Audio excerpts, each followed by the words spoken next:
ಕುರ್ಚಿ ಒಂದೇ ಆದರೂ ಕುರ್ಚಿಯ ಮೇಲೆ ಕುಳಿತುಕೊಡ್ತಕ್ಕಂಥ ವ್ಯಕ್ತಿ ಮಹತ್ವದ ಬದಲಾವಣೆಯನ್ನು ತರಬಹುದು.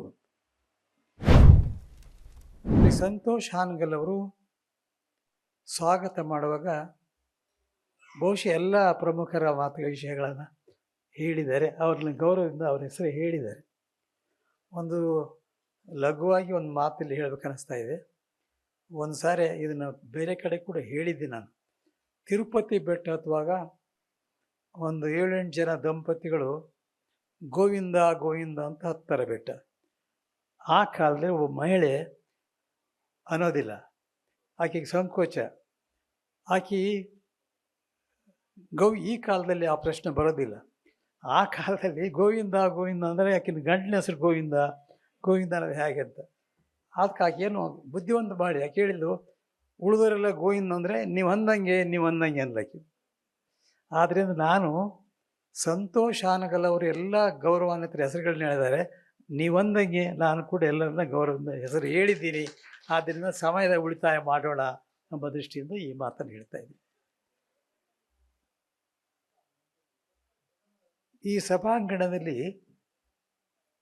ಸಭಿಕರನ್ನು ನೋಡಿದಾಗ ಗೌರವದ, ಅಭಿಮಾನದ ಮತ್ತು ಪ್ರೀತಿಯ ಭಾವನೆ ಬರ್ತಾ ಇದೆ. ಸಭಿಕರೆಲ್ಲ ನಾವು ನೋಡಿದಾಗ ಬಹಳಷ್ಟು ಜನ, ಸಾಧಾರಣವಾಗಿ ಇಲ್ಲಿರ್ತಕ್ಕಂಥ ಎಲ್ಲರೂ ಸಾಹಿತಿಗಳು, ಚಿಂತಕರು, ಸಂವಿಧಾನದ ಬಗ್ಗೆ ಗೌರವ ಇರ್ತಕ್ಕಂಥ ಜನ ಇಲ್ಲಿದ್ದೀರಿ. ಆದ್ದರಿಂದ ಇದೊಂದು ಕ್ಲಾಸ್ ಆಡಿಯನ್ಸ್, ಅಂದ್ರೆ ವಿಶೇಷ ಆಡಿಯನ್ಸ್ ಅನ್ಕೊಂಡಿದ್ದೆ. ಈಗಾಗಲೇ ನಿರೂಪಣೆ ಮಾಡುವಾಗ ಸಂವಿಧಾನ ನಮ್ಮ ಆತ್ಮ, ಸಂವಿಧಾನವೇ ನಮ್ಮ ಜೀವ, ಸಂವಿಧಾನದಲ್ಲಿ ನಾವು ಬದುಕ್ತಾ ಇದ್ದೀವಿ, ಆಡಳಿತ ಇಲ್ಲ ಅಂತ. ಈ ಕೃತಿ ಸಂವಿಧಾನ ನುಡಿ ಸಂಹಿತೆ, ಇಲ್ಲಿ 2 ಸಂವಿಧಾನದ ಬಗ್ಗೆ ಮತ್ತು ಭಾಷೆಯ ಬಗ್ಗೆ ಕೂಡ ನಾವು ಒತ್ತು ಕೊಡಬೇಕಾದ ವಿಷಯ. ಇಂಥ ಸಂದರ್ಭದಲ್ಲಿ ಸಂವಿಧಾನವನ್ನು ಕುರಿತು ಕೆಲವು ಮಾತುಗಳನ್ನು ಆಡುವುದು ಪ್ರಸ್ತುತ ಮತ್ತು ಸಾಂದರ್ಭಿಕವಾಗಿ ಉತ್ತಮ ಅಂದ್ಕೊಂಡಿದ್ದೀನಿ. ಡಾಕ್ಟರ್ ಪುರುಷೋತ್ತಮ ಬಿಳಿಮೇಲ್ ಅವರು ಮಾತನಾಡುವಾಗ ಕನ್ನಡ ಅಭಿವೃದ್ಧಿ ಪ್ರಾಧಿಕಾರ ಏನು ಕೆಲಸ ಮಾಡ್ತದೆ, ಏನು ಮಾಡಿದೆ ಮತ್ತು ಕನ್ನಡದ ಬಗ್ಗೆ ಅವರು ಹೇಳಿದ್ದಾರೆ. ಅವರನ್ನು ಕುರಿತು ತದನಂತರದಲ್ಲಿ 1-2 ಮಾತುಗಳನ್ನು ಹೇಳ್ತೀನಿ. ಸಂವಿಧಾನ, ಯಾವುದೇ ಪ್ರಜಾಪ್ರಭುತ್ವ ದೇಶದ ಸಂವಿಧಾನ ರಚನೆ ಆಗಬೇಕಾದಾಗ 3 ವಿಷಯಗಳು, ಮಹತ್ವದ ವಿಷಯಗಳು ಅದರ ಹಿನ್ನೆಲೆ ಇರ್ತವೆ. ಮೊದಲನೇದು, ಆ ಕಾಲದಲ್ಲಿ ನಮ್ಮ ದೇಶಕ್ಕೆ ಅನುಕೂಲವಾದರೆ ಸ್ವಾತಂತ್ರ್ಯ ಸಂಗ್ರಾಮದ ಹಿನ್ನೆಲೆ, ಸ್ವಾತಂತ್ರ್ಯ ಸಂಗ್ರಾಮದ ಇತಿಹಾಸ ಹಿನ್ನೆಲೆ ಒಂದು. ಎರಡನೇದು, ಆ ಕಾಲದ ಸಾಮಾಜಿಕ ಪರಿಸ್ಥಿತಿ. ನಾವು ಸ್ವಾತಂತ್ರ್ಯ ಆದಾಗ ನಮ್ಮ ದೇಶದ ಸಾಮಾಜಿಕ ಪರಿಸ್ಥಿತಿ ಹೆಂಗಿತ್ತು. ನೀವೆಲ್ಲ ಭಾಳ ಜನ ಇಲ್ಲಿ ಪ್ರಜ್ಞಾವಂತರು, ಸಾಹಿತಿಗಳಿರೋದನ್ನು ನಾನು ವಿಸ್ತಾರವಾಗಿ ಹೇಳೋದಿಲ್ಲ. ಹಸಿವು, ಅನಕ್ಷರತೆ, ವಸತಿ ಇಲ್ಲ, ಎಷ್ಟು ಎಲ್ಲ ಗೊತ್ತಿದೆ.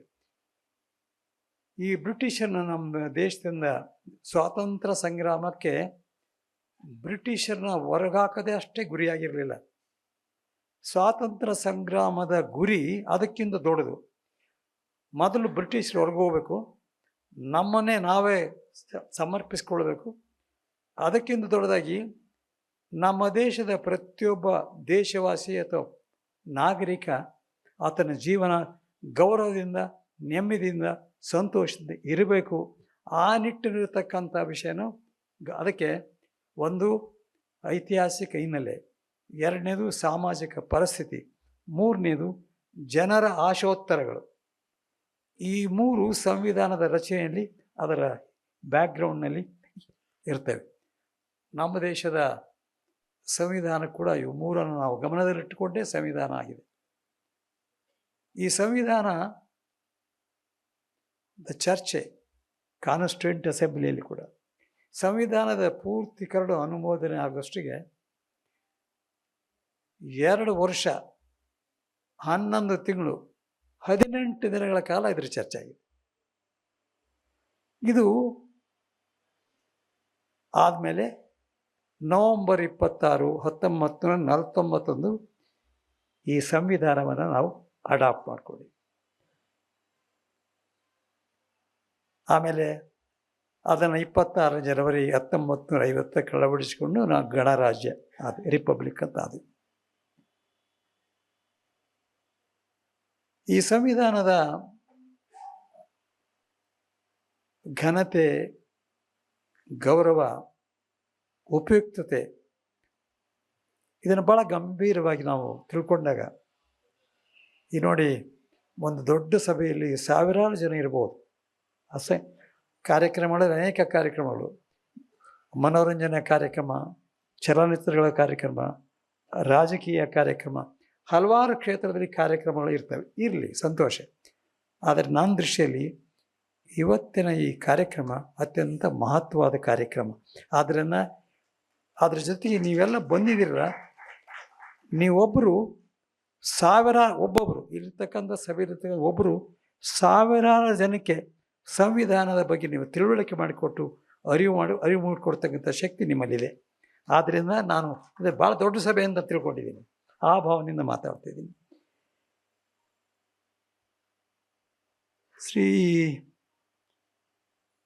ಒಂದು ಸಾರಿ ನಾನು ಸುಪ್ರೀಂ ಕೋರ್ಟ್ನಲ್ಲಿರುವಾಗ 2003ರಲ್ಲಿ ಆಸ್ಟ್ರೇಲಿಯಾದ ಪ್ರೊಫೆಸರ್ ಬಂದಿದ್ದರು.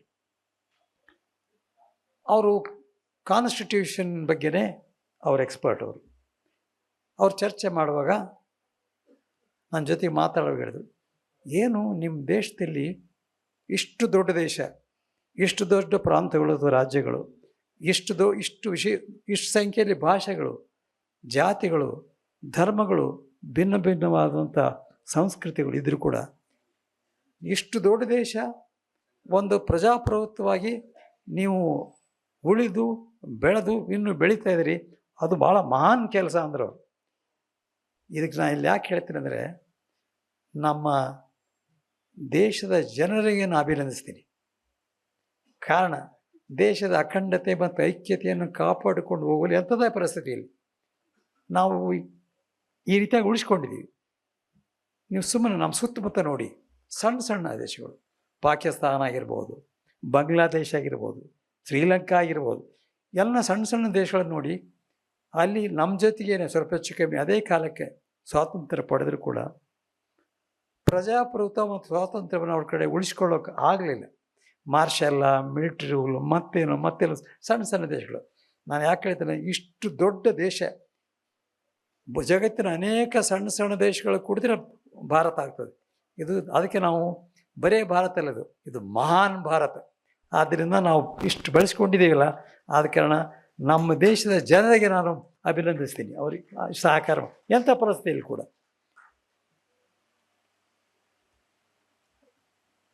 ಈ ಇನ್ನೊಂದು ಘಟನೆ, ನಾನು ಅವಾಗ ಮಾತು ಹೇಳಿದರು, ಜಗತ್ತಿನಲ್ಲಿ ನಮ್ಮ ಸಂವಿಧಾನ ಅತ್ಯಂತ ಉತ್ತಮವಾದ ಸಂವಿಧಾನಗಳಲ್ಲಿ ಒಂದು. ಆ ಪ್ರೊಫೆಸರ್ ಕಾಮೆಂಟ್ ಮಾಡಿದ್ರು, your constitution is very bulky and very long ಅಂದರು. That is true, but please remember, India consist of many small states. ಬೇರೆ ಅನೇಕ ದೇಶಗಳನ್ನು ಕೂಡ್ಕೊಂಡ್ರೆ ನಮ್ಮ ದೇಶದಲ್ಲಿ ದೊಡ್ಡ ಆಗೋದಿಲ್ಲ.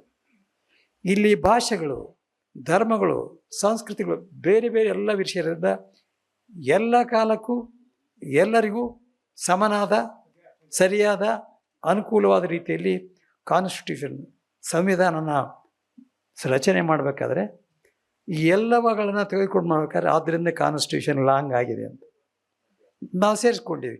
ಇದ್ರ ನೋಡಿ, ನೀವು ಬ್ರಿಟಿಷ್ ಕಾನ್ಸ್ಟಿಟ್ಯೂಷನ್ ನೋಡಿದರೆ ಭಾಳ ಸಣ್ಣದಿದೆ, ಅಲ್ಲಿ ಕನ್ವೆನ್ಷನ್ಸೇ ಭಾಳ ಇವೆ. ನಮ್ಮಲ್ಲಿ ಇಷ್ಟು ದೊಡ್ಡ ದೇಶಕ್ಕೆ ಆದ ಕಾರಣ ಇದು ದೊಡ್ಡದಾದರೂ ಕೂಡ ಇದರ ಘನತೆ ನಾನು 2 ಮಾತುಗಳಲ್ಲಿ ಹೇಳ್ತೀನಿ. 2004ರಲ್ಲಿ ನಾನು ಸೌತ್ ಆಫ್ರಿಕಾದ ಜೋಹಾನ್ಸ್ಬರ್ಗ್ಗೆ ಹೋಗಿದ್ದೆ. ಅಲ್ಲಿ ಅವ್ರದ್ದು ಸ್ವಾತಂತ್ರ್ಯದ ದಶಮಾನೋತ್ಸವ ಸಮಾರಂಭ. ಆ ಕಾಲಕ್ಕೆ ಅವರು ಎಲ್ಲ ದೇಶದ ಚೀಫ್ ಜಸ್ಟಿಸ್ಗಳನ್ನ ಕರೆಸಿ ಒಂದು ಕಾನ್ಫರೆನ್ಸ್ ಮಾಡಿದರು. ಸುಪ್ರೀಂ ಕೋರ್ಟ್ನ ಪರವಾಗಿ ನಮ್ಮ ಚೀಫ್ ಜಸ್ಟಿಸ್ ಬರೋಕ್ಕಾಗಲಿಲ್ಲ, ನನಗೆ ಅಂತ ಹೇಳಿದ್ರೆ ನಾನು ಹೋಗಿದ್ದೆ. ಅದರ ವಿಷಯ ವಿಸ್ತಾರ ಬೇಡ. ಎರಡು ಮಾತ್ರ ಅಲ್ಲಿ ಗಮನದಲ್ಲಿಡುವಾಗ ನಮ್ಮ ಸಂವಿಧಾನ ಬಗ್ಗೆ ಮೂಡಿ ಬಂದಂಥ ಗಮನಾರ್ಹವಾದ ಮಾತುಗಳನ್ನು ಹೇಳ್ತೀನಿ. ಕಾನ್ಫರೆನ್ಸ್ ಆಯಿತು, ಸಮ್ಮೇಳನ ಮುಗಿದ ಮೇಲೆ ಈ ಥರ ಒಂದು ಮೀಡಿಯಾ ಮೀಟ್ ಅಂತ ಮಾಡಿದರು ಅವರು. ಆ ದೇಶದ ಒಂದೊಂದು ಕಾಂಟಿನೆಂಟಲ್ ರೆಪ್ರೆಸೆಂಟೇಟಿವ್ ಇದರಲ್ಲಿ ಪತ್ರಕರ್ತರು ಒಂದು ಪ್ರಶ್ನೆ ಕೇಳಿದರು. ಅನೇಕ ದೇಶಗಳು ಸ್ವತಂತ್ರ ಆದಮೇಲೆ ತಮ್ಮದೇ ಆದಂಥ ಒಂದು ಸಂವಿಧಾನ, ಅದರಲ್ಲಿ ಪ್ರಜಾಪ್ರಭುತ್ವ ದೇಶಗಳು ತಮ್ಮದೇ ಆದ ಸಂವಿಧಾನವನ್ನು ರಚನೆ ಮಾಡ್ತಾರೆ. ಆ ಸಂವಿಧಾನಗಳಲ್ಲಿ ನಮ್ಮಲ್ಲಿ ಫಂಡಮೆಂಟಲ್ ರೈಟ್ಸ್, ಮೂಲಭೂತ ಹಕ್ಕುಗಳಿವೆ, ಕೆಲವು ಕಡೆ ಚಾರ್ಟರ್ ರೈಟ್ಸ್ ಅಂತಾರೆ, ಬೇರೆ ಬೇರೆ ಬೇರೆ ಹೆಸರು ಕರೆದರೂ ಕೂಡ ಆ ಮೂಲಭೂತ ಹಕ್ಕುಗಳಿಗೆ ಸಮಾನವಾದಂಥ ಒಂದು ಚಾಪ್ಟರ್ ಇರ್ತದೆ. ಅವ್ರು ಪ್ರಶ್ನಿಸಿದರು, all right, if the government of the day, if they have the requisite majority, and if they follow the appropriate procedure, whether the chapter or the chapter related to the fundamental rights or any of the fundamental rights can be abridged, can be taken away. Majority ಇದೆ, amendment ಮಾಡ್ಬೋದು ಅಂತ. ಆ ಕಡೆಯಿಂದ ನಾನು ಈ ಕಡೆ ಕೊನೆಗಿದ್ದೇನೆ, ಆ ಕಡೆಯಿಂದ ಒಬ್ಬೊಬ್ರು ಹೇಳ್ತಾ ಬಂದರು, ಮಾಡ್ಬೋದು, ಮೆಜಾರಿಟಿ ಇದ್ದರೆ, ಕಾನ್ಸ್ಟಿಟ್ಯೂಷನ್ ಪ್ರಾವಿಷನ್ ಇದ್ರೆ ಮಾಡ್ಬೋದು ಅಂದರು. ಇನ್ನು ಕೆಲವರು ಅದರ ಬಗ್ಗೆ ಈಗ ಚರ್ಚೆ ಮಾಡ್ತಾ ಇದ್ದೀವಿ ಅಂದರು. ಕೊನೆಗೆ ನಮ್ಮಲ್ಲಿ ಬಂದಾಗ ನಾನು ಹೇಳಿದೆ, ನಮ್ಮ ದೇಶದ ಸಂವಿಧಾನದಲ್ಲಿ ಕೂಡ ಒಂದು ಕಲಂ ಅಥವಾ ಆರ್ಟಿಕಲ್ 368 ಇದೆ. ಸಂವಿಧಾನದ ಯಾವುದೇ ಭಾಗವನ್ನು ಅಮೆಂಡ್ಮೆಂಟ್ ಮಾಡೋಕ್ಕೆ ಬರ್ತದೆ. ಅದಕ್ಕೆ ಅದು ವಿಷಯಕ್ಕೆ ಅನುಗುಣವಾಗಿ 3 ಥರ: simple majority in the parliament, ಲೋಕಸಭೆ, ರಾಜ್ಯಸಭೆಯಲ್ಲಿ 2/3 ಮೆಜಾರಿಟಿ, ವಿಷಯಗಳ ಆಧಾರದ ಮೇಲೆ 2/3 ratification by the states also, ವಿಷಯಗಳ ಗಾಂಭೀರ್ಯತೆಯ ಮೇಲೆ ಅದು ಬರ್ತದೆ, ಮಾಡ್ಬೋದು ಅಂದರು. ಅಂದಾಗ ನಾನು ಹೇಳಿದೆ, ನಮ್ಮ ಕಾನ್ಸ್ಟಿಟ್ಯೂಷನ್ ಸಂವಿಧಾನದಲ್ಲಿ ಕೂಡ ಸಂವಿಧಾನದ ಯಾವುದೇ ಭಾಗವನ್ನು ಅಮೆಂಡ್ಮೆಂಟ್ ಮಾಡ್ಬೋದು, ಅದಕ್ಕೇನು ರಿಸ್ಟ್ರಿಕ್ಷನ್ ಇಲ್ಲ, ಓನ್ಲಿ ಪ್ರೊಸೀಜರ್ ಈಸ್ ದಿಸ್. ಆದರೆ ಕೇಶವಾನಂದ ಭಾರತಿ ಕೇಸ್ ನೀವೆಲ್ಲರೂ ಕೇಳಿದ್ದೀರಿ, ಅದೊಂದು ಐತಿಹಾಸಿಕ ಒಂದು case. First time in the history of India entire supreme ಕೋರ್ಟ್ನಲ್ಲಿ 2 judge bench, 3 judge bench, constitution bench ಹಿಂಗಿರ್ತವೆ. ಆದರೆ ಆ ಕಾಲಕ್ಕೆ 13 ಜನ, all the entire body of judges of supreme court sat perhaps for the record number of days to hear that case. ಮಾಡಿದರೆ ಏನು ಮಾಡಿದ್ರು judgement, ಯಾವುದೇ ಕಾನ್ಸ್ಟಿಟ್ಯೂಷನ್ನ ಸಂವಿಧಾನದ ಯಾವುದೇ ಭಾಗವನ್ನು ನೀವು ಅಮೆಂಡ್ಮೆಂಟ್ ಮಾಡ್ಬೋದು, ಆದರೆ ಬೇಸಿಕ್ ಸ್ಟ್ರಕ್ಚರ್, ಮೂಲಭೂತವಾದಂಥ ವಿಷಯಗಳನ್ನು ನಾವು ಬದಲಾಯಿಸೋಕ್ಕೆ ಆಗೋದಿಲ್ಲ ಅಂದರೆ. ಇದು ಒಂದು ಬಹುಶಃ ಕೇಶವಾನಂದ ಭಾರತಿ ಕೇಸಿನ ಸುಪ್ರೀಂ ಕೋರ್ಟ್ ಜಡ್ಜ್ಮೆಂಟ್ ಇರದಿದ್ದರೆ ಇವತ್ತು ಕಾನ್ಸ್ಟಿಟ್ಯೂಷನ್ ನಾವು ಯಾವ ರೂಪದಕ್ಕೆ ಬರ್ತಿತ್ತು ನಾನು ಹೆಚ್ಚು ಹೇಳೋದಿಲ್ಲ, ನೀವೇ ಅದನ್ನು ತಿಳ್ಕೊಳ್ಬೋದು. ಈ ವ್ಯವಸ್ಥೆಯಲ್ಲಿ ಏನಾಗ್ತಿತ್ತು ಆ constitution. Thanks to supreme court judgment of Kesavananda Bharati case. ಎರಡನೇ ಪ್ರಶ್ನೆ, ಮರಣದಂಡನೆ ನಿಮ್ಮ ದೇಶದಲ್ಲಿ ವಿಧಿಸ್ತಿದ್ದಾರೆ ಅಂತ. ಕೆಲವು ಮಂದಿ ನಾವು ನಿಲ್ಲಿಸಿಬಿಟ್ಟಿದ್ದೀವಿ, ಕೆಲವರು ನಾವು ಡಿಬೇಟ್ ಮಾಡ್ತೀವಿ, ಇದೇ ಥರ ಹೇಳಿದರು. ಮತ್ತು ನನಗೆ ಪ್ರಶ್ನೆ ಬಂದಾಗ ನಾನು ಹೇಳಿದೆ, ಮರಣದಂಡನೆ ಇವತ್ತಿಗೂ ನಮ್ಮ ಆ ಕಾಲಕ್ಕೆ ಇಂಡಿಯನ್ ಪೆನಲ್ ಕೋಡ್ನಲ್ಲಿ ಇದೆ, ಮರಣದಂಡನೆ ಕೊಡಬಹುದು. ಅದರಲ್ಲೂ ಮತ್ತು ನಾವು ಸಂವಿಧಾನದ ಚೌಕಟ್ಟಿನಲ್ಲಿ ಏನು ಮಾಡಿದ್ದೀವಿ ಅಂದರೆ, ಮರಣದಂಡನೆ ಕೊಡ್ಬೋದು, ಅಲ್ಲಿ ಅತಿ ವಿರಳ ಕೇಸ್ಗಳಲ್ಲಿ, in the rarest of the rare cases ಕೊಡ್ಬೋದು ಅಂತ. ಆ ಪ್ರಶ್ನೆಗೆ ಉತ್ತರ ಕೊಡೋಕ್ಕಿಂತ ಮೊದಲು ನಾನು ಮಾಡಿದೆ, before answering this question I would like to state something more ಅಂದೆ. ನಮ್ಮ ದೇಶದ ಪಾರ್ಲಿಮೆಂಟ್ ಮೇಲೆ 13ನೇ ಡಿಸೆಂಬರ್ಗೆ ನಮ್ಮ ದೇಶದ ಪಾರ್ಲಿಮೆಂಟ್ ಮೇಲೆ ಅಟ್ಯಾಕ್ ಮಾಡಿದರು. ಪ್ರೈಮ್ ಮಿನಿಸ್ಟರ್ಗಳನ್ನ ಹಾಡಾಗಲೇ ಕೊಲೆ ಮಾಡಿದರು ದೇಶದಾಗ. ಆಮೇಲೆ ಇಂಥೊಂದು ಅತ್ಯಂತ ಕ್ರೂರವಾದಂಥ ಒಂದು ಎಂಟೈರ್ ಫ್ಯಾಮಿಲಿಯನ್ನು ಮರ್ಸಿಲೆಸ್ಲಿ ದೇ ಕ್ರೂಸಿಫೈಡ್. ಇಂಥ ಸ್ಥಿತಿಯಲ್ಲಿ ಮರಣದಂಡನೆ ಇರಬೇಕೇ ಇರಬಾರ್ದೆ ಅಂತ ಅಷ್ಟೇ. ಎಲ್ಲಕ್ಕಿಂತ fear, the greatest fear for the man is life. ಅದು ಮರಣದಂಡನೆ ಇರಬಾರ್ದು ಎಂಬುದು ಹ್ಯೂಮನ್ ರೈಟ್ಸ್ ಆ್ಯಕ್ಟಿವಿಸ್ಟ್. ಅದು ಕರೆಕ್ಟ್, ಅದು ಒಂದು ದೃಷ್ಟಿಕೋನ. ಆದರೆ ದೇಶದ ಭದ್ರತೆ ಮತ್ತು ಸೋಷಲ್ ಆರ್ಡರ್, ಸಾಮಾಜಿಕ ವ್ಯವಸ್ಥೆಯನ್ನು ಉಳಿಸ್ಕೊಳ್ಳೋದು, balancing social order, security of the country and the human rights. ಅದಕ್ಕೆ ನಾವು ರೇರೆಸ್ಟ್ ಆಫ್ ದಿ ರೇರ್ ಕೇಸ್ನಲ್ಲಿ ಮಾಡಿದ್ದೀವಿ. ನಾನು ಹೇಳಿದೆ, ನಾವು ನಮ್ಮ ದೇಶದ ಸಂಸ್ಕೃತಿಯ ಲಕ್ಷ್ಯದಲ್ಲಿಟ್ಟುಕೊಂಡು ಮರಣದಂಡನೆ ತೆಗೆದುಹಾಕಬೇಕಂತ ನಮ್ಮ ದೇಶದ ಸಂಸ್ಕೃತಿ ನಾವು ಮಾತಾಡ್ತೀವಿ. ಆದರೆ ಕಾಲ ಪಕ್ವ ಆಗಿಲ್ಲ. ಅಂಥ ಪರಿಸ್ಥಿತಿ ಬಂದಾಗ, ಕಾಲ ಪಕ್ವ ಆದಾಗ ಮರಣದಂಡನೆ ತೆಗೆದುಹಾಕುವಂಥದ್ದು. ಇದೆಲ್ಲ ಕೇಳಿದ ಮೇಲೆ ಅಲ್ಲಿ ಅದು ಮೀಡಿಯಾ ಮೀಟ್ ಮುಗ್ದು ಬರುವಾಗ ನಮ್ಮ ಜಡ್ಜಸ್ ಎಲ್ಲ, oh your country is great, your constitution is great, your supreme court is great ಅಂದರು. ಭಾಳ ಖುಷಿ ಆಯ್ತು ನನಗೆ. ಯಾಕೆ ಹೇಳ್ತೀನಿ ಮಾತಂದರೆ, ದಕ್ಷಿಣ ಆಫ್ರಿಕಾದಲ್ಲಿ ಜೋಹಾನ್ಸ್ಬರ್ಗದಲ್ಲಿ 2004 ಇನ್ನೊಂದು ತಮಾಷೆ ಆಯಿತು. ಮುಂದೆ ಬಂದಮೇಲೆ ಒಬ್ಬ ಜಡ್ಜ್ ಹೇಳಿದರು, mister Patil, you sent Gandhi to us, we have return Mahatma to you ಅಂದರು. ಅಂದರೆ ಅದು ಫ್ಯಾಕ್ಚುಲಿ ಕರೆಕ್ಟ್ ಅಲ್ಲ, ಅದನ್ನು ಕಾಂಟ್ರಡಿಕ್ಟ್ ಮಾಡೋಕ್ಕಾಗಲ್ಲ. ಆದರೆ ಭಾರತೀಯನಾಗಿ ನನ್ನಲ್ಲಿ ಅಭಿಮಾನ ಏನಂದರೆ, yes brother, you are right, but one thing I would like to add ಅಂದೆ. ಏನು? Both Gandhi and Mahatma belong to India ಅಂತ ಹೇಳಿದರು. ಇಬ್ಬರು ನಮ್ಮ ದೇಶಕ್ಕೆ ಸಂಬಂಧಪಟ್ಟಿದ್ದಾರೆ ಅಂತ ಹೇಳಿದೆ.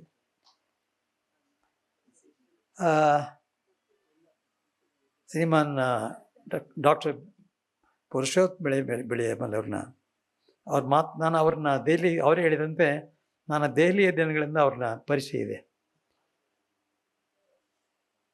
ಆ ವಿಷಯದ ಬಗ್ಗೆ ಹೇಳೋದಕ್ಕಿಂತ ನನ್ನ ಕೆಲವು ಅನಿಸಿಕೆಗಳು ಹೇಳ್ತೀನಿ. ನಾನು ಪುಸ್ತಕದಲ್ಲಿ ಇವುಗಳನ್ನು ದಾಖಲೆ ಮಾಡಿದ್ದೀನಿ, ನನ್ನ ನುಡಿಮುತ್ತುಗಳಲ್ಲಿ. ಕುರ್ಚಿ ಒಂದೇ ಆದರೂ ಕುರ್ಚಿಯ ಮೇಲೆ ಕುಳಿತುಕೊಡ್ತಕ್ಕಂಥ ವ್ಯಕ್ತಿ ಮಹತ್ವದ ಬದಲಾವಣೆಯನ್ನು ತರಬಹುದು. ಎಲ್ಲ ಕುರ್ಚಿ ಮೇಲೆ ಕೂಡೋರು ಇದು ಅಪ್ಲೈ ಆಗ್ತದೆ. Prime minister, president, chief justice, officers, everybody, ಯಾರ್ಯಾರಿಗೆ ಕುರ್ಚಿಗಳಿವೆಲ್ಲ, ಕುರ್ಚಿ ಮೇಲೆ ಕುಂದೋರಿಗೆಲ್ಲ ಇದು ಅಪ್ಲೈ ಆಗ್ತದೆ. ಕುರ್ಚಿ ಒಂದೇ ಆದರೂ ಕುರ್ಚಿ ಮೇಲೆ ಕೂಡತಕ್ಕಂಥ ವ್ಯಕ್ತಿ ಕಾಲಕ್ಕೆ ಮಹತ್ವವಾದ ಬದಲಾವಣೆಯನ್ನು ತರಬಹುದು ಅಂತ. ಎರಡನೇದು, ಈ ಕುರ್ಚಿ ಭಾಳ, ಅದರಲ್ಲಿ ಅನೇಕ ವೈಶಿಷ್ಟ್ಯತೆಗಳಿವೆ. ಕುರ್ಚಿ ಕೆಲವೊಂದಿಗೆ ಕುರ್ಚಿಯಿಂದ ಗೌರವ ಬರ್ತದೆ. ಕೆಲವರು ಯಾವ ಕುರ್ಚಿ ಮೇಲೆ ಕೂಡ್ತಾರೆ ಆ ಕುರ್ಚಿಗೆ ಗೌರವ ತಂದು ಕೊಡ್ತಾರೆ. ಮೂರನೇದು, ಇದು ಎಲ್ಲರಿಗೂ ಪ್ರಜ್ಞೆಯಿಂದ ಆತ್ಮಸಾಕ್ಷಿಯಾಗಿ ತಿಳ್ಕೊಳ್ಬೇಕಾದ್ದು, ನಡ್ಕೊಳ್ಬೇಕಾದ್ದು. ನಮಗೊಂದು, ನಮ್ಮ ದೇಶದ ಜನಸಂಖ್ಯೆ ಸುಮಾರು 145 ಕೋಟಿ. ಒಂದು ಪೋಸ್ಟ್ ಇದ್ದರೆ ಭಾಳಷ್ಟು ಅಪ್ಲಿಕೇಶನ್ಸ್ ಇರ್ತವೆ. ಆದರೆ ಕೆಲವೊಂದು ಸೆಲೆಕ್ಟ್ ಆಗ್ತಾರೆ. ಸೆಲೆಕ್ಟ್ ಆದ ವ್ಯಕ್ತಿ ಕುರ್ಚಿ, ಸಣ್ಣ ಸ್ಥಾನ, ದೊಡ್ಡ ಸ್ಥಾನ, ಯಾವುದೇ ಸ್ಥಾನ ಇರಲಿ, ಎಲ್ಲಕ್ಕೂ ಬೇಕಾಗ್ತಕ್ಕಂಥ ಒಂದು ರೀತಿಯಿಂದ ಮಂತ್ರ ಅಂದ್ಕೊಂಡು ನಾನು, ನಿಮಗಾಗಿ ಒಂದು ಕುರ್ಚಿ ಇದೆ ನಿಮ್ಮ ಕಾರ್ಯಕ್ಷೇತ್ರದಲ್ಲಿ. ನೀವು ಕಾರ್ಯಕ್ಷೇತ್ರಕ್ಕೆ ಹೋದ ತಕ್ಷಣ ಮೊದಲನೇ ಮಾಡಬೇಕಾದ ಒಂದು ಕೆಲಸ ಏನಂದರೆ, ನೀವು ತಲೆಬಾಗಿ ಭಗವಂತನಿಗೆ ಕೃತಜ್ಞತೆ ಸಲ್ಲಿಸಿ. ಎದಕ್ಕೆ? ಎಷ್ಟೋ ಮಂದಿ ಇದ್ದರು, ನನಗೆ ಅವಕಾಶ ಸಿಕ್ಕಿದೆ, ಗಾಡ್ ಥ್ಯಾಂಕ್ ಯು, ನಿಮ್ಮ ಯೋಗ್ಯತೆ, ನಿಮ್ಮ ಸೆಲೆಕ್ಷನ್ನು, ನಿಮ್ಮ ಟೆಸ್ಟ್ ಎಲ್ಲ ಇದೆ. ಕೆಲವು ಮಂದಿ ಈಕ್ವಲ್ ಇರ್ತಾರೆ, ಆದರೆ ಒಬ್ಬರಿಗೆ ಸಿಗ್ತದೆ.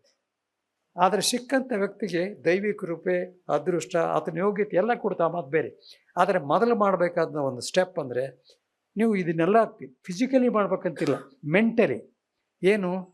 ಈ ಅವಕಾಶ ಕೊಟ್ಟೋದಕ್ಕಾಗಿ ಭಗವಂತ ನಿನಗೆ ಕೃತಜ್ಞತೆಗಳು. ಈಗ ಮಾಡಿದಾಗ ಏನಾಗ್ತದೆ, ಅದರ ಡಿವಿಡೆಂಡ್ಸ್ 2. ಒಂದು, ನೀವು ವಿನಯವಂತನಾಗ್ತೀಯ. ಎರಡನೇದು, ದೇವರಿದ್ದಾನೆ, ನಾನು ನೋಡ್ಕೊಳ್ತಾನೆ ಅಂತ. ಈ 2 ಕೆಲಸಗಳಾಗ್ತವೆ. ಆದ್ದರಿಂದ ನಾನು ನೋಡಬೇಕು. ಎರಡನೇ ಸ್ಟೆಪ್. ಆಮೇಲೆ ಎಂಟ್ರಾಗ್ರಿ, ನಿಮ್ಮ ಕುರ್ಚಿ ಕಡೆ ನೋಡ್ರಿ. ಓ, ನನ್ನ ಕುರ್ಚಿ ಇಲ್ಲಿದೆ, ನಾನು ಈ ಕುರ್ಚಿ ಮೇಲೆ ಹೋಗಿ ಕುಳಿತುಕೊಳ್ಬೇಕು. ಈ ಕುರ್ಚಿ ಎದಕ್ಕಂದರೆ ಸೇವೆ ಮಾಡೋಕ್ಕಿದೆ, ದರ್ಪ ತೋರಿಸೋದಕ್ಕಲ್ಲ ಅಂತ. ಈ ಕುರ್ಚಿ ಸೇವೆಗಾಗಿದೆ, ಅಧಿಕಾರದನ್ನು ತೋರಿಸ್ತಕ್ಕದಕ್ಕೆ ಅಲ್ಲ. ಅದಾದ್ಮೇಲೆ ಕೂತ್ಕೊಳ್ರಿ. ಕುರ್ಚಿ ಮೇಲೆ ಕುಂತ ಮೇಲೆ, ನಾನು ಕುಂತಿರೋದು ಕುರ್ಚಿ ನನ್ನ ಕರ್ತವ್ಯದ ಪರಿಪಾಲನೆಗೆ, ದರ್ಪಕ್ಕಲ್ಲ ಅಂತ. ಈ 3 ಮಾತು ಕುರ್ಚಿ ಮೇಲೆ ಕುಂದ್ರೋರು ಲಕ್ಷ್ಯದಲ್ಲಿದ್ದರೆ ನಮ್ಮ ದೇಶ ಭಾಳ ಬೇಗ ಉದ್ಧಾರ ಆಗುತ್ತೆ, ಇನ್ನೂ ಚೆನ್ನಾಗಿ ಬೆಳೀತದೆ ಅಂದ್ಕೊಂಡಿದ್ದೀನಿ. ಇದು ಭಾಳ ಮುಖ್ಯ. ಇದು ಯಾಕೆ ಬ್ಯಾಕ್ಗ್ರೌಂಡ್ ಹೇಳಿದರೆ, ನಾನು ಏನು ಹೇಳಿದ ಮಾತು ಡಾಕ್ಟರ್ ಪುರುಷೋತ್ತಮ್ ಬೆಳೆಮಲೆಯವರಿಗೆ ನಿಮ್ಗೆ ಅನ್ವಯ ಆಗ್ತದೆ. ಕೆಲಸ ಮಾಡ್ತಕ್ಕಂಥ ಇದನ್ನು ನಿಮಗೊಂದು ನೆಪ ಮಾತ್ರ, ಎಲ್ಲ ಅಧಿಕಾರಿಗಳಿದ್ದಾರೆ. ಕೆಲಸ ಮಾಡ್ತಕ್ಕಂಥ ಪ್ರತಿಯೊರಿಗೂ ಇದೆ ಅಪ್ಲೈ ಆಗ್ತದೆ. ಆದ್ದರಿಂದ ನಾವು ನಮ್ಮ ಸಂವಿಧಾನ ಭಾಳ ಒಳ್ಳೆಯ ಸಂವಿಧಾನ. ಆಲ್ರೆಡಿ ಹೇಳಿದೆ ನಾನು, we have several golden declarations in the constitution. ಭಾಳ ಒಳ್ಳೊಳ್ಳೆ ಪ್ರಾವಿಷನ್ಸ್ ಇವೆ ಕಾನ್ಸ್ಟಿಟ್ಯೂಷನ್, ಚೆನ್ನಾಗಿ ಅದನ್ನು ಸಾಲೋದಿಲ್ಲ. ಆದರೆ ಆ ಸಂವಿಧಾನದಡಿ ಮತ್ತು ಸಂವಿಧಾನಕ್ಕಾಗಿ ಕೆಲಸ ಮಾಡತಕ್ಕಂಥ ವ್ಯಕ್ತಿಗಳ ಮೇಲೆ ನಮ್ಮ ಸಂವಿಧಾನದ ಜೀವಂತಿಕೆ ಇದೆ, ಅದರ ಉಪಯುಕ್ತತೆ ಇದೆ. ಆದ್ದರಿಂದ ಅಂಥ ಸಂವಿಧಾನದಲ್ಲಿ ಕೆಲಸ ಮಾಡುವಾಗ ಬಹಳ ಎಚ್ಚರದಿಂದ ಮಾಡಬೇಕು. ಮದ್ರಾಸ್ ಹೈಕೋರ್ಟ್ನಲ್ಲಿ ನಾನು ಜಡ್ಜ್ ಇದ್ದಾಗ ಒಂದು ಸೆಮಿನಾರ್ನಲ್ಲಿ, ಅದು ಜುಡಿಷಿಯಲ್ ಆ್ಯಕ್ಟಿವಿಸಮ್ ಬಗ್ಗೆ ಒಂದು ಸೆಮಿನಾರ್, ಅಲ್ಲೊಂದು ಪ್ರಶ್ನೆ ಕೇಳಿದರು ಸಂವಿಧಾನಕ್ಕೆ ಸಂಬಂಧಪಟ್ಟಂತೆ. ಸರ್, ನೀವು ಕಾನ್ಸ್ಟಿಟ್ಯೂಷನ್ ಭಾಳ ಚೆನ್ನಾಗಿದೆ ಭಾಳ ಅಂತಂದು ಹೇಳ್ತೀರಿ, ಈ ಚುನಾಯಿತ ಪ್ರತಿನಿಧಿಗಳನ್ನು ವಾಪಸ್ ಕಳಿಸ್ಕೊಳ್ಕತ್ತ, ಟು ಕಾಲ್ ದಮ್ ಬ್ಯಾಕ್, ವಾಪಸ್ ಕಳಿಸ್ಕೊಳ್ಕಂತ ಪ್ರಾವಿಷನ್ ಯಾಕೆ ಮಾಡಿಲ್ಲ ಸಂವಿಧಾನದಾಗ ಅಂತ ಕೇಳಿದರು. ನಾನು ಒಂದು ಮಾತು ಇಷ್ಟು ಹೇಳಿದೆ, ಸಂವಿಧಾನ ರಚನೆ ಮಾಡ್ತಕ್ಕಂಥ ಕಾಲಕ್ಕೆ ನಾವು ಹೋಗೋಣ. 46ಕ್ಕೆ ಸ್ವಾತಂತ್ರ್ಯ ಸಂಗ್ರಾಮದಲ್ಲಿ ಸರ್ವತ್ಯಾಗ ಮಾಡಿ, ಎಲ್ಲ ತ್ಯಾಗ ಮಾಡಿ ದೇಶಕ್ಕಾಗಿ ನಾನೇನು ಕೊಡಬೇಕು, ದೇಶದಿಂದ ನಾನೇನು ತಗೊಳ್ಬೇಕು ಅನ್ನೋ ಜನ ಇದ್ದಿಲ್ಲ. ಅಂಥ ಜನ ಕಾನ್ಸ್ಟಿಟ್ಯೂಷನ್ ಡ್ರಾಫ್ಟ್ ಮಾಡಿದರು, ಕಾನ್ಸ್ಟಿಟ್ಯೂಷನ್ ಅಸೆಂಬ್ಲಿಯಲ್ಲಿ ಡಿಸ್ಕಷನ್ ಮಾಡಿದ್ರು, ಒಳ್ಳೆಯ ಸಂವಿಧಾನ ಆಯಿತು. ಬಹುಶಃ ಕಾಲಕ್ರಮಕ್ಕೆ ಇಂಥ ಜನಪ್ರತಿನಿಧಿಗಳು ಬರ್ತಾರೆ ಅಂತ ಗೊತ್ತಿರಲಿಲ್ಲ, ಅದಕ್ಕೆ ಮಾಡಿಲ್ಲ ಅಂತ ಹೇಳಿದರು. ಬಹುಶಃ ಪ್ರಸಂಗ ಈಗ constitution is not A static document, it is A dynamic. ಕಾಲಕ್ಕೆ ನಾವು ಅಮೆಂಡ್ಮೆಂಟ್ ಮಾಡ್ಬೋದು. ಆದ ಕಾರಣ ಪರಿಸ್ಥಿತಿ ಬಿದ್ದರೆ ನಮ್ಮ ಕಾನ್ಸ್ಟಿಟ್ಯೂಷನ್ ಕೂಡ ಅಮೆಂಡ್ಮೆಂಟ್ ಮಾಡಬಹುದು ಅಂತ ಅಂದ್ಕೊಂಡಿದ್ದೀನಿ. ಸಂತೋಷ್ ಆನಗಲ್ ನಾನು ಪೂರ್ತಿ ಕೃತಿಯನ್ನು ಓದಿಲ್ಲ, ಆದರೆ ಮುಖ್ಯವಾಗಿ ಕೆಲವು ಅಂಶಗಳನ್ನು ನೋಡಿದ್ದೀನಿ. ಆಮೇಲೆ ಆ ಕೃತಿಯ ಬಗ್ಗೆ ನಾನು ವಿಸ್ತಾರ ಮಾಡಿದ್ರೆ ಪ್ರೊಫೆಸರ್ ನಾರಾಯಣ ಅವರು ಮಾತಾಡೋರಿದ್ದಾರೆ, ಅದಕ್ಕೆ ಅದರ ಬಗ್ಗೆ ನಾನು ಹೆಚ್ಚಿಗೆ ಮಾತಾಡಿದೆ. ಸೂಕ್ಷ್ಮವಾಗಿ ಹೇಳೋದಂದರೆ, ಹಾನಗಲ್ ಈ ಕೃತಿಯಾಗಿ ಮೊದಲನೇ ಅದನ್ನು ಮಾಡಬೇಕಾದ ಕೆಲಸ ನಿಮಗೆ ಅಭಿನಂದಿಸ್ತೀನಿ. ಭಾಳ ಒಳ್ಳೆಯ ಕೆಲಸ ಮಾಡಿದೆ. ಇದು ಒಳ್ಳೆ, ನೀವು 23 ಕೃತಿಗಳನ್ನು ಈಗಾಗಲೇ ಬರೆದಿದ್ದೀರಿ. ಅದರಲ್ಲಿ 3 ಕನ್ನಡ ಕೃತಿಗಳನ್ನು ಸಂಸ್ಕೃತದಲ್ಲಿ ಮಾಡಿದ್ದೀರಿ. ನಿಮಗೆ ಪ್ರಾಧ್ಯಾಪಕರಾಗಿದ್ದೀರಿ, ಬೇರೆ ಬೇರೆ ಕ್ಷೇತ್ರದಲ್ಲಿ ಕೆಲಸ ಮಾಡಿದ್ದೀರಿ. ಎಲ್ಲ ಅನುಭವಗಳನ್ನು ತೆಗೆದುಕೊಂಡು ಎಲ್ಲಕ್ಕಿಂತ ಜಾಸ್ತಿ ಬದ್ಧತೆಯಿಂದ, ಶ್ರದ್ಧೆಯಿಂದ, ದೇಶ ಪ್ರೇಮದಿಂದ ಈ ಕೆಲಸ ಮಾಡಿದ್ದೀರಿ. ಈ ಕೆಲಸ ಮಾಡೋದನ್ನು, ಈ ಪರಿಶ್ರಮ, ನಿಮ್ಮ ಬದ್ಧತೆ, ನಿಮ್ಮ ಸಂಶೋಧನೆ, ಇದರ ಜೊತೆಗೆ ನಿಮ್ಮ ಅಧ್ಯಕ್ಷರು ಡಾಕ್ಟರ್ ಬೆಳೆಮಲೆ ಪುರುಷೋತ್ತಮರ ಮಾರ್ಗದರ್ಶನದಲ್ಲಿ ಕೆಲಸ ಮಾಡಿದರು. ಅವ್ರು ಸ್ವತಃನೇ ಭಾಷೆಯಲ್ಲಿ ಭಾಳ ಪ್ರಭುತ್ವ ಪಡೆದಿದ್ದವರು. ಆದ್ದರಿಂದ ಇದು ಒಳ್ಳೆ ಕೃತಿ ಮಾಡಿದ್ದೀರಿ. ಇದಕ್ಕಾಗಿ ನಾನು ನಿಮ್ಮನ್ನು ಅಭಿನಂದಿಸ್ತೀನಿ. ಈ ಭಾಷೆಯಲ್ಲಿ, ಈ ಮಾತೃಭಾಷೆ, ಮಾತೃಭೂಮಿ, ಮಾತೃಭಾಷೆ ಮತ್ತು ಮಾತೃಭೂಮಿ ಸಹಜವಾಗಿ, ಸ್ವಾಭಾವಿಕವಾಗಿ ನಮಗೆ ಪ್ರೀತಿ ಇರಲೇಬೇಕು. ಆದರೆ ಪ್ರೀತಿ ಅಭಿಮಾನ ನಮ್ಮ ಭಾಷೆ ಬಗ್ಗೆ ಇರೋದು ಸಹಜ, ಇರಬೇಕು. ಆದರೆ ಬೇರೆ ಭಾಷೆಗಳ ಬಗ್ಗೆ ದ್ವೇಷ ಬೇಡ, ಬೇರೆ ಭಾಷೆಗಳ ಬಗ್ಗೆ ಪ್ರೀತಿ ಇರಲಿ. ನಾನು ಹೇಳೋದು, ಅನೇಕ ಭಾಷೆ ಒಂದು ವರ್ಚು, ಒಂದು ಹೊಸ ಲ್ಯಾಂಗ್ವೇಜ್ ನಿಮಗೆ ಬಂದರೆ ಅದೊಂದು ಪ್ಲಸ್ ಪಾಯಿಂಟ್. ಭಾಷೆ ಒಂದು ವರ್ಚು, ಅದಕ್ಕೆ ಅನೇಕ ಭಾಷೆಗಳು ಕಲೀರಿ, ತಪ್ಪಿಲ್ಲ. ಅನೇಕ ಭಾಷೆಗಳು ಕನ್ನಡಿಗರಾದ ನಮ್ಮ ನಾಲಿಗೆ ಮೇಗಿರಲಿ, ಕನ್ನಡ ಮಾತ್ರ ಗಟ್ಟಿಯಾಗಿ ನಮ್ಮ ಹೃದಯದಿರಲಿ. ಬೇರೆ ಭಾಷೆಗೆ ನಾಲಿಗೆ ಮೇಗಿರಲಿ, ಕನ್ನಡ ಭಾಷೆ ಗಟ್ಟಿಯಾಗಿ ಹೃದಯದಲ್ಲಿರಲಿ. ನಾನು ನಾವಿದ್ದವರೆಲ್ಲರೂ ನಾನು ಸೇರಿಸ್ಕೊಂಡು ಪ್ರತಿಯೊಬ್ಬರು ನಾವು ಕನ್ನಡಿಗರು ಭಾರತೀಯರು ಏನು ಯಾವ ದೃಷ್ಟಿಕೋನದಿಂದ ಬದುಕಬೇಕು, ಆ ದೃಷ್ಟಿಕೋನ ಬರಬೇಕಾದ್ರೆ ಎಲ್ಲ ವಿಚಾರಗಳು ಬೇಕು, ಅಭಿವೃದ್ಧಿ ಬೇಕು, ಎಲ್ಲ ಆಗಬೇಕು. ಅದಕ್ಕೆ ಹೆಮ್ಮೆಯಿಂದ ಹೇಳಬೇಕು, ನಾನು ಭಾರತೀಯನೆಂದು ಎದೆ ತಟ್ಟಿ ಹೇಳಬೇಕು, ಅಭಿಮಾನದಿಂದ ನಾನು ಕನ್ನಡಿಗನೆಂದು. ಇನ್ನೊಂದಿದೆ, ಪ್ರೀತಿಯಿಂದ ಹೇಳಬೇಕು, ನಾವು ವಿಶ್ವಮಾನವನೆಂದು. ಇವು ಮೂರು ಬಂದಾಗ ನಮಗೆ ನಮ್ಮ ಜೀವನನೂ ಒಂದು ಸಾರ್ಥಕ ಆಗ್ತದೆ ಅಂತಕ್ಕಂಥ ವಿಚಾರ ಬರ್ತದೆ. ಭಾಷೆ ನಮ್ಮ ಪ್ರಿಯಾಂಬಲ್ ಅಂದರೆ ಪೀಠಿಕೆ. ಪ್ರಿಯಾಂಬಲು ಈ ವಿಷಯಕ್ಕೆ ಸಂಬಂಧಪಟ್ಟಂತೆ preamble article 29, article 30, article 51A, article 341 to 353 ಇದಿಷ್ಟು ಭಾಷೆಗಳಿಗೆ ಸಂಬಂಧಪಟ್ಟದ್ದು ಬರ್ತದೆ.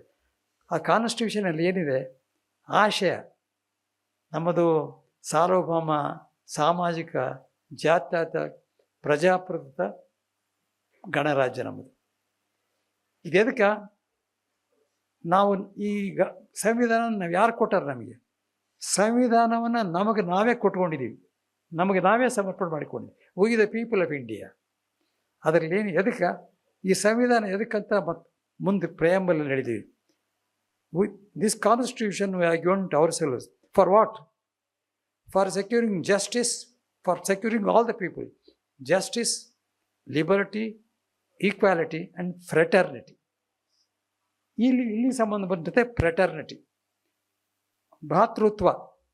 ನಮ್ಮ ದೇಶದಲ್ಲಿ ಭಾಷೆಗಳ ಆಧಾರದ ಮೇಲೆ ದ್ವೇಷ ಮಾಡಿ ಆ ಪ್ರಾಂತ ಈ ಪ್ರಾಂತ ಅಂತ ಜಗಳಾಡಿದರೆ ಸರಿ ಹೋಗೋದಿಲ್ಲ. ಆದ್ದರಿಂದ ಸೌಹಾರ್ದತೆ ಮತ್ತು ಪರಸ್ಪರ ಪ್ರೀತಿ ಗೌರವಗಳನ್ನು ಹೇಗೆ ಉಳಿಸ್ಕೊಳ್ಬೇಕಂದ್ರೆ fraternity and give the life of dignity to an individual to maintain unity, ಅಂದರೆ ಏಕತೆ ಮತ್ತು ಅಖಂಡತೆ ಉಳಿಸ್ಕೊಂಡು ಹೋಗ್ತಕ್ಕಂಥದ್ದು ಪ್ರಿಯಾಂಬಲ್ನಲ್ಲೇ ಬಂದಿದೆ.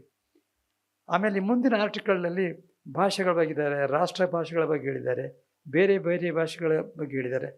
ಬಹಳ ಕಾಳಜಿ ಮಾಡಿದ್ದಾರೆ.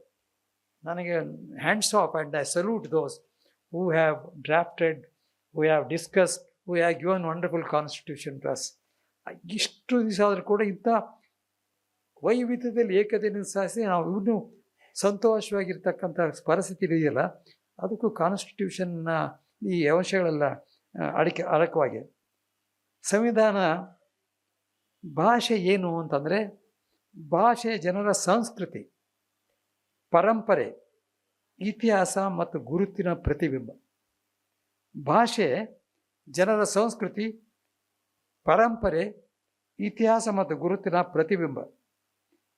ಪ್ರಜೆಗಳು ತಮ್ಮ ಭಾಷೆಯಲ್ಲಿ ಆಡಳಿತ, ನ್ಯಾಯ ಮತ್ತು ಶಿಕ್ಷಣವನ್ನು ಅರ್ಥ ಮಾಡಿಕೊಂಡಾಗ ಪ್ರಜಾಪ್ರಭುತ್ವದ ಶಕ್ತಿ ಬೆಳೀತು. ಪ್ರಜೆಗಳಿಗೆ ಅರ್ಥ ಆಗುತ್ತೆ ಆ ಭಾಷೆಯಲ್ಲಿ. ಭಾಷಾ ಹಕ್ಕುಗಳು, ಮೈನಾರಿಟಿಯಲ್ಲಿ ಕೂಡ ಲಿಂಗ್ವಿಸ್ಟಿಕ್ ರೈಟ್ಸ್ ಇದೆ. ಭಾಷಾ ಹಕ್ಕುಗಳು ಮತ್ತು ಭಾಷಾ ಹಕ್ಕುಗಳು ನಾಗರಿಕರನ್ನ ಆಡಳಿತಕ್ಕೆ ಹತ್ತಿರ ತರ್ತದೆ. ಸಂವಿಧಾನದಲ್ಲಿ ಭಾಷೆಗಳ ರಕ್ಷಣೆ ಇದೆ, ಸೌಹಾರ್ದದ ಬಗ್ಗೆ ಕುರಿತಿದೆ. ಆ ಪುಸ್ತಕದಲ್ಲಿ ಇದೆಲ್ಲ ಭಾಳ ಸಂಶೋಧನೆ ವಿವರವಾಗಿ ಬರೆದಿದ್ದಾರೆ. ಆದ್ದರಿಂದ ಈ ಸಂವಿಧಾನನ ಇಷ್ಟೊಂದು ನಾವು ಮಾತು ಕೊಟ್ಟು ಧರ್ಮ, ಆತ್ಮ ಎಲ್ಲ ಹೇಳಿದ್ದೀವಿ. ಆರ್ಟಿಕಲ್ 51A ಅಂತ ಒಂದಿದೆ, ಫಂಡಮೆಂಟಲ್ ರೈಟ್ಸ್ ಇದ್ದಂಗೆ ಫಂಡಮೆಂಟಲ್ ಡ್ಯೂಟೀಸ್ ಅಂತಿದೆ. ಅದನ್ನು ಆಮೇಲೆ ಅಮೆಂಡ್ಮೆಂಟ್ ಮಾಡಿವರು. ಆ ಕಾಲಕ್ಕೆ ಎಲ್ಲರೂ ನಾವು ಏನು ದೇಶಕ್ಕಾಗಿ ಏನು ಮಾಡ್ಬೇಕಂತಿದ್ರು, ಮುಂದೆ ಪರಿಸ್ಥಿತಿ ಬದಲಾಯಿತು. ಒಳ್ಳೆಯವರು ಇಲ್ದಾರೆ, ಎಲ್ಲ ಕಾಲಕ್ಕೆ ಇದ್ದಾರೆ, ಆದರೆ ಜನಸಂಖ್ಯೆ ಹೆಚ್ಚು ಕಡಿಮೆ ಆಯಿತು. ನಮಗೆ ಹೇಳ್ಬೇಕಾಯ್ತು, ಕಾಲ ಪರಿಸ್ಥಿತಿ ಹಿಂಗೆ ಬಂತು, ನಾವು ಹಕ್ಕುಗಳನ್ನ ಭಾಳ ಅನಾಯಾಸವಾಗಿ ಕೇಳ್ತೀವಿ, ಕರ್ತವ್ಯಗಳಿಂದ ಅನಾಯಾಸವಾಗಿ ಮರೆತು ಬಿಡ್ತೀವಿ, ಇಗ್ನೋರ್ ಮಾಡ್ತೀವಿ. ಅದಕ್ಕೆ ಅವ್ರು ಏನು ಹೇಳಿದ್ರು ಅಂದರೆ, ಇಲ್ಲ, ನಾಗರಿಕರಿಗೆ ಮೂಲಭೂತ ಹಕ್ಕುಗಳ ಜೊತೆಗೆ ಮೂಲಭೂತ ಕರ್ತವ್ಯಗಳು ಬೇಕಂತ ಆ್ಯಡ್ ಮಾಡಿದರು. ಅದರಲ್ಲಿ ಇದಕ್ಕೆ ಸಂಬಂಧಪಟ್ಟಂತೆ ಸೌಹಾರ್ದ, respect national flag and national anthem, ಅನೇಕ ಡ್ಯೂಟಿ ಹೇಳಿದ್ದಾರೆ. ಒಂದು ಡ್ಯೂಟಿ ಏನಂದರೆ ಸೌಹಾರ್ದತೆ ಮಾಡ್ತಕ್ಕಂಥ ಕೆಲಸ ಮಾಡಬೇಕು. ಭಾಷೆಗಳ ಸೌಹಾರ್ದತೆ ಕೂಡ ಅದರಲ್ಲಿ ಬರ್ತದೆ ಎಂಬ ದೃಷ್ಟಿಯಿಂದ ನಾನು ಈ ಮಾತನ್ನು ಹೇಳ್ತಾ ಇದ್ದೀನಿ. ನಾನು ಇನ್ನೂ ಹೆಚ್ಚಿಗೆ ಮಾತಾಡೋದಿಲ್ಲ. ಒಂದು ಕಳಕಳಿಯ ವಿನಂತಿ. ಏನು ವಿನಂತಿ ಅಂದರೆ, ಯಾವುದೇ ಕಾನೂನನ್ನು, ಸಂವಿಧಾನವನ್ನು ಕೇವಲ ಲಿಟರಲಿ ಭಾಷೆ ದೃಷ್ಟಿಯಿಂದ ನೋಡ್ಬಾರ್ದು. ಅದನ್ನು ಭಾವನಾತ್ಮಕವಾಗಿ ನೋಡ್ಬೋದು. Must feel it. ಅದರ ಸ್ಪಿರಿಟನ್ನು ಫೀಲ್ ಮಾಡಿ ಭಾವನಾತ್ಮಕವಾಗಿ ನೋಡಿದಾಗ ಅದು ನಮ್ಮ ಮೇಲೆ ಒಳ್ಳೆಯ ಪರಿಣಾಮ ಮಾಡ್ತದೆ. ಅವುಗಳ ಅನುಷ್ಠಾನ ಮಾಡೋಕ್ಕಾದಾಗ ಅದಕ್ಕೆ ನಾವು ಸಂವಿಧಾನಕ್ಕೆ ಎಷ್ಟೊಂದು ಗೌರವ ತೋರಿಸೋದು. ನಾನು ನೋಡಿದೆ ಈ ಸಭಾಂಗಣದಲ್ಲಿ ಅನೇಕ ಕಾರ್ಯಕ್ರಮಕ್ಕೆ ನಾವು ಬಂದಿದ್ದೀನಿ. ಕೆಲವೊಂದು ಸಾರಿ ಭಾಳಷ್ಟು ಕುರ್ಚಿಗಳು ಖಾಲಿ ಇರ್ತವೆ. ಅದು ಇವತ್ತು ನೋಡಿದೆ, ಕುರ್ಚಿಗಳು ಖಾಲಿ ಇಲ್ಲ, ಹೆಚ್ಚಿನ ಕುರ್ಚಿಗಳು ಹಾಕಿದ್ರು ಕುಂತವ್ರ ಗೌರವದಿಂದ ಇನ್ನೊಬ್ಬರಿಗೆ ಜಾಗ ಮಾಡಿಕೊಟ್ರು. ಅದನ್ನು ಅಬ್ಸರ್ವ್ ಮಾಡಿದ್ವಿ. ಅಂದರೆ ನೀವು ಈ ವಿಷಯದ ಬಗ್ಗೆ ನೀವು ಎಷ್ಟು ಗೌರವ ಕೊಡ್ತಿದ್ದೀರಿ ಅಂತ.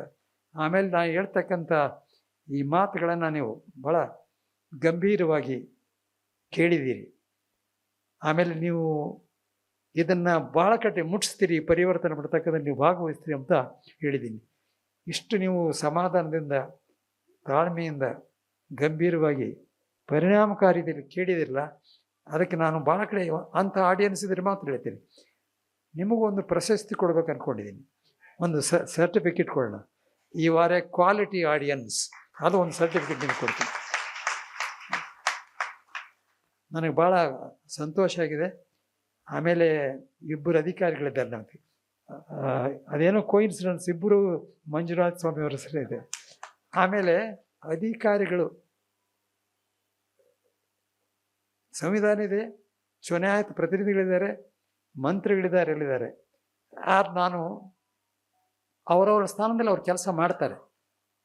ದೇಶದ ಆಡಳಿತದಲ್ಲಿ ಅನುಷ್ಠಾನ, ಬೇರೆ ಬೇರೆ ಕೆಲಸಗಳನ್ನು ಅನುಷ್ಠಾನ ಮಾಡುವಲ್ಲಿ, ಜನಕ್ಕೆ ಮುಟ್ಟಿಸುವಲ್ಲಿ ನಿಜವಾದ ದೊಡ್ಡ ಪಾತ್ರ ಅಧಿಕಾರಿಗಳಿದೆ. ನೀವು ನಾನು ಹೇಳಿದ ರೀತಿಯಲ್ಲಿ ಕುರ್ಚಿ ಮೇಲೆ ಕುಂತು ಕೆಲಸ ಮಾಡಿದರೆ ನನಗೆ ನೀವು ದೊಡ್ಡ ಉಪಕಾರ ಮಾಡ್ತೀರಿ. ಆದ ಕಾರಣ ಎಲ್ಲರೂ ಆ ಥರ ಮಾಡಿರಿ. ಈಗಾಗಲೇ ಹೇಳಿದ್ದಾರೆ ನನಗೆ, ಡಾಕ್ಟರ್ ಬಿಳಿಮೇಲೆ ಹೇಳಿದ್ದಾರೆ, ಸಂತೋಷ್ ಹಾನಗಲ್ ಹೇಳಿದ್ದಾರೆ. ನೀವೊಬ್ಬರು ಅಧಿಕಾರಿಗಳು ಕನ್ನಡ ಇಲಾಖೆ ಪ್ರಧಾನ ಕಾರ್ಯದರ್ಶಿಗಳು, ಆಮೇಲೆ ಡೈರೆಕ್ಟ್ ನಿರ್ದೇಶಕರಾಗೋದ್ರಿಂದ ನೀವು ಭಾಳ ಕೆಲಸ, ನಮ್ಮ ಕನ್ನಡಕ್ಕೆ ಭಾಳ ಕೆಲಸ ಮಾಡ್ಬೋದು. ನೀವು ಮಾಡ್ತೀರಿ, ಮಾಡಿರಿ, ನಮ್ಮ ಜೀವನ ಸಾರ್ಥಕ ಮಾಡ್ಕೊಳ್ಬೇಕು ಕನ್ನಡಿಗರು ಅಂತೇಳಿ ಹೇಳಿ ಒಂದು ಮಾತು ಹೇಳಿ ನನಗೆ ಈ ಅವಕಾಶ ಕೊಟ್ಟೋದಕ್ಕಾಗಿ ಕನ್ನಡ ಅಭಿವೃದ್ಧಿ ಪ್ರಾಧಿಕಾರ ಭಾಳ ಒಳ್ಳೆಯ ಕೆಲಸ ಮಾಡಿದೆ. ಈಗಾಗಲೇ ಹೇಳಿದ್ದಾರೆ, ನಾನು ರಿಪೀಟ್ ಮಾಡೋದಿಲ್ಲ. ಡಾಕ್ಟರ್ ಪುರುಷೋತ್ತಮ ಬಿಳಿಮೇಲೆ ಅಧ್ಯಕ್ಷರಿಗೂ, ಸಂತೋಷ್ ಹಾನಗಲ್ ಅವರಿಗೂ, ಆಮೇಲೆ ಈ ಪ್ರಾಧಿಕಾರದ ಸದಸ್ಯರುಗಳು ನನಗೆ ಈ ಒಂದು ಅವಕಾಶ ಕೊಟ್ಟೋದಕ್ಕಾಗಿ, ಅದು ನಿಮ್ಮ ಮುಂದೆ ಮಾತಾಡೋಕ್ಕೆ ಈ ಅವಕಾಶ ಕೊಟ್ಟೋದಕ್ಕಾಗಿ ನಾನು ಹೃತ್ಪೂರ್ವಕ ಧನ್ಯವಾದಗಳು. ಜೈ ಹಿಂದ್, ಜೈ ಕರ್ನಾಟಕ.